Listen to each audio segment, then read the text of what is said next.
नमस्कार दोस्तों, UP triple SC video री एग्ज़ाम ऑफिशियल आंसर की के संबंध में बात करेंगे। कुछ ज़रूरी और महत्वपूर्ण सूचना प्राप्त हुई है, जैसा कि अभ्यर्थी ऑफिशियल आंसर की का इंतज़ार कर रहे हैं, जिसके बाद कहीं न कहीं एक कंफर्म जो है नंबर उनके कितने प्रश्न सही हो रहे हैं, कितने नंबर उनके सही बन रहे हैं, ये चीज़ें क्लियर हो जाएंगी उनको ऑफिशियल आंसर की आने के बाद। क्योंकि अभी तक देखेंगे जो भी कोचिंग संस्थान वाले हैं उनके द्वारा जो भी आंसर की बताई गई है उसी के आधार पर अभ्यर्थी अपने नंबर या कितने नंबर उनके बन रहे हैं, कितने प्रश्न उनके सही हो रहे हैं, उसी के आधार पर अभ्यर्थी अपना नंबर शेयर करते हैं। तो नॉर्मलाइजेशन से बढ़ेंगे नंबर, एक्सपेक्टेड कट ऑफ के संबंध में बात करेंगे, किस शिफ्ट के अभ्यर्थियों को फ़ायदा।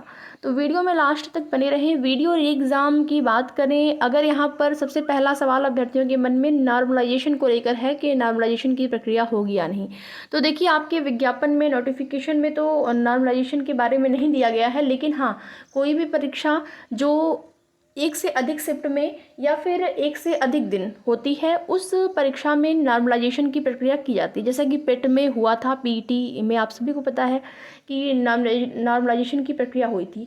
यहाँ पर ये चीज़ें अभी तक क्लियर नहीं हो पा रही हैं, क्योंकि आयोग की तरफ से ऐसा कोई भी नोटिस वगैरह जारी नहीं हुआ है, और जब तक ऑफिशियल नोटिस नहीं जारी हो जाती है तब तक अभ्यर्थियों के मन में एक शंका रहेगी कि जो है यहाँ पर नॉर्मलाइजेशन होगा कि नहीं। लेकिन जिस प्रकार से पेपर एक से अधिक शिफ्ट में हुआ है, एक से अधिक डेज में हुआ है, तो वहाँ से एक अनुमान है कि नॉर्मलाइजेशन होना चाहिए। अगर नहीं होता है तो फिर विवाद की स्थिति हो सकती है, क्योंकि देखिए, पेपर का लेवल जो है सब समान नहीं रहता है। 4 शिफ्ट में पेपर हुए तो चारों पेपर समान नहीं था। कुछ न कुछ हर पेपर में अंतर आपको देखने को मिला।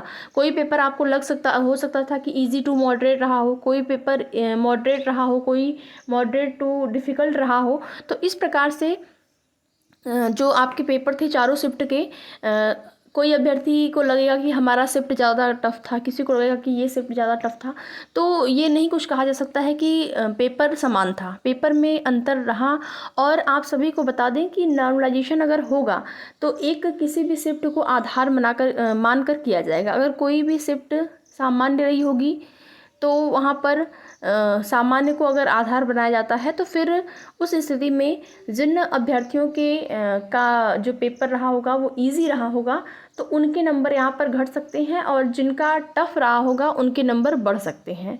तो उसी प्रकार से देखिए, नंबर, कुछ अभ्यर्थी कहते हैं कि बस नंबर बढ़ते ही हैं, ऐसा नहीं है, नंबर घट भी सकते हैं।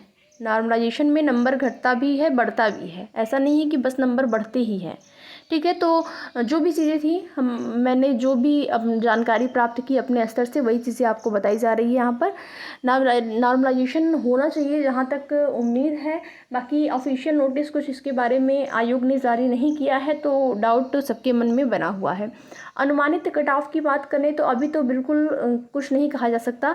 ऑफिशियल आंसर की जारी होने के बाद जो आपको कट ऑफ बताई जाएगी, लगभग आप मान के चलिएगा कि उसी के आसपास आपकी कट ऑफ जा सकती है। ऑफिशियल आंसर की जारी होने के बाद जो आपको कट ऑफ बताई जाएगी, अभी कोई भी अनुमान नहीं लगाया जा सकता। बाकी आप लोग उम्मीद रखें, और किसी अन्य भर्ती की अगर तैयारी कर रहे हैं तो तैयारी भी आप लोग करते रहें।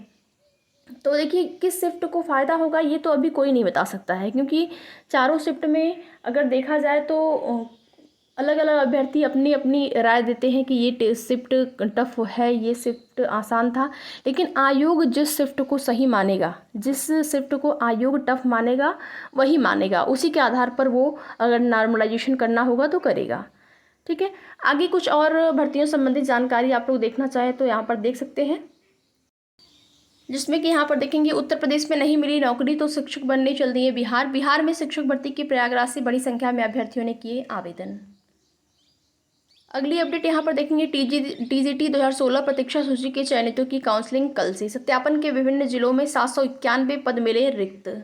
टीजीटी पीजीटी 2016 और 2021 की प्रतीक्षा सूची के चयनितों को नियुक्ति मिलने की उम्मीद अब पूरे होने वाली है। इसके लिए अभ्यर्थियों द्वारा कानूनी लड़ाई लड़ने और माध्यमिक शिक्षा विभाग के विरुद्ध धरना प्रदर्शन करने के बाद अच्छे दिन आने वाले हैं।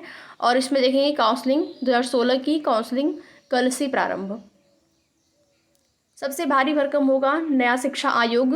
नया शिक्षा सेवा चयन आयोग के बारे में यहाँ पर देखेंगे, एक अध्यक्ष और 11 सदस्यों का प्रस्ताव है नए आयोग में। 24 जुलाई से पहले आयोग के गठन की उम्मीद। अगली अपडेट देखेंगे यहाँ पर सहायता प्राप्त जूनियर हाई स्कूल में नियुक्ति का मामला, मृतक आश्रित नियुक्ति में खेल, जांच के आदेश। माध्यमिक शिक्षकों कर्मियों को कैशलेस इलाज। तो ये सब अन्य भर्तियों संबंधित। यहाँ पर देखेंगे जुगाड़ के सहारे ईओ बने 89 अफसर हटाए गए। आपके काम की चीज़ें होंगी तो आप लोग देख लीजिएगा। बाकी आगे की जो भी जैसी सूचना मिलती रहेगी आप सभी को उसकी जानकारी समय समय पर इस चैनल के माध्यम से दी जाएगी। वीडियो में लास्ट तक बने रहने के लिए आप सभी का बहुत बहुत धन्यवाद।